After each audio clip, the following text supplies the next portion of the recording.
would you do if you were told you had a terminal incurable disease? That no matter what treatment options that they could provide, there was nothing they could do. You would pass. Would you do like the famous singer Tim McGraw and live like you were dying? Would you get down and pray?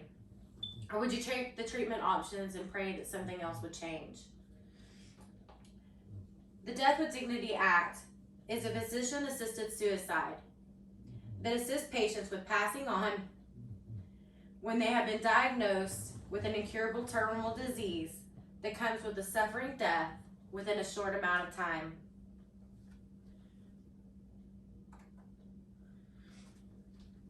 There are numerous factors that should be considered when determining whether to die with dignity or choosing to fight a horrible disease, such as knowing about what the Death with Dignity Act is, knowing the physical and emotional toll it can take on a patient and their family members, and understanding the cost and effects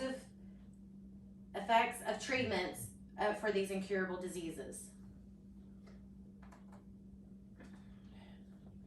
I have watched more than one person in my family suffer from an incurable disease and watched them slowly but surely fade away. I have watched patients get the news of a death sentence because of one of these diseases. I have heard their questions. I have heard their concerns. I have seen the panic in their eye when they realize that they have to go home and give this burden to their family and friends. So first, I would like to discuss with you what the Death with Dignity Act is. Secondly, I would like to talk to you about the toll it takes on a family, physically and mentally.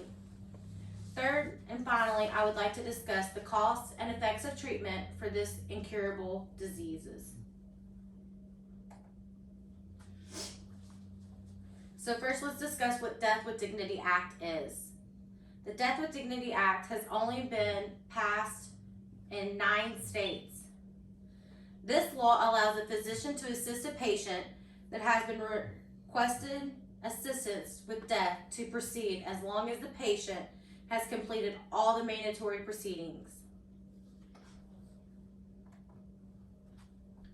The first step is the patient must be dying from a terminal illness. Also, the terminal illness must not have a prognosis longer than 6 months. The patient must be a competent adult over the age of 18. According to Roger Collier and other sources, this patient must also be a resident of one of the following states: Washington, Oregon, California, Montana, Colorado, Vermont, New Jersey, District of Columbia, and Hawaii. The patient must have a written request to 2 physicians asking for the assistance, and both physicians must agree with the patient's terminal disease and the prognosis. The mental health of the patient must be evaluated. If there's any concern as to the competence of the patient, they must be seen by a psychiatrist. After 15 days, the patient must send a second request to both physicians asking. Finally, there is one last waiting period. It's a 48-hour waiting period just to make sure that this is the decision the patient wants to make.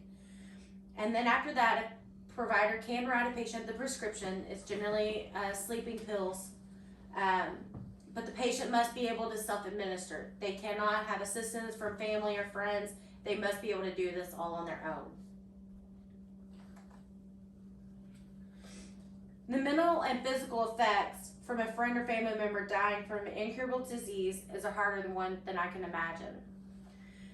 Parents discuss all the time how hard it is to raise kids, but nothing prepares us for the challenge of taking care of someone with one of these horrifying diseases with no happy ending in sight. The medical staffs, they all have more experience with this than we do, and they still struggle. How are we as family members and friends supposed to deal with these types of things? Watching a strong and healthy and loving, outgoing person slowly deteriorate is one of the most painful things that I've ever seen. There are 5 stages of grief And for each one of these, the loved ones and the patients must face. But also the grief and worries for everybody else, the children, the grandchildren. These life-changing diseases can bring on so much heartache, but also depression, anxiety, and even rifts between family members. Family dynamics can change to children taking care of parents or even grandparents.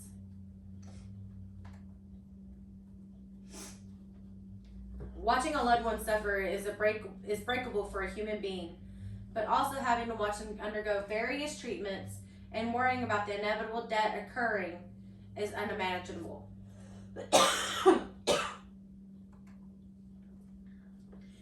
The side effects from treatments can be listed for hours, but we'll discuss a few. Tingling and painful muscle and nerve pain sensations, delirium, suicidal thoughts, cognitive behavioral changes, personality changes, memory loss, tremors, convulsions, heart attacks, strokes, even suicidal thoughts. And these are just a few side effects that drugs can have, and all these have been FDA approved. They're not including the chemotherapy, radiation, and even clinical drug trials. And none of these, we even know the side effects. The financial toll some of these diseases can take is a difficult situation for any family. Medical care costs can go anywhere from $5,000 to $10,000 a month. And that's doctor's visits, specialist visits, medications, hospitalizations, specialized treatments. And this is for the families that have insurance. This isn't talking about the families that have little to no insurance or state Medicaids. These enormous debts can add up and bring a whole lot of stress for the family, and it's not even guaranteed. So I've discussed what the Death with Dignity Act is. I've discussed what toll it takes on the family physically and mentally. And I've also discussed the effects of treatments for these incurable diseases. There are numerous factors that should be considered when determining whether to die with dignity or choosing to fight a horrible disease, such as knowing about what the Death with Dignity Act is, knowing the physical and emotional toll a disease can bring on a family and a patient, and understanding the costs and effects of these treatments for these incurable diseases. In conclusion, Death with Dignity Act should be United States wide. People should have the right to choose to fight for their lives with treatment and family prayer, or die with dignity, knowing that they have fought their fight and can go in peace without leaving enormous physical, mental, and a financial toll on their family. Some people have fought courageously through these diseases. People should have the right to choose. They shouldn't have to leave their homes to move to states where this act can be applied.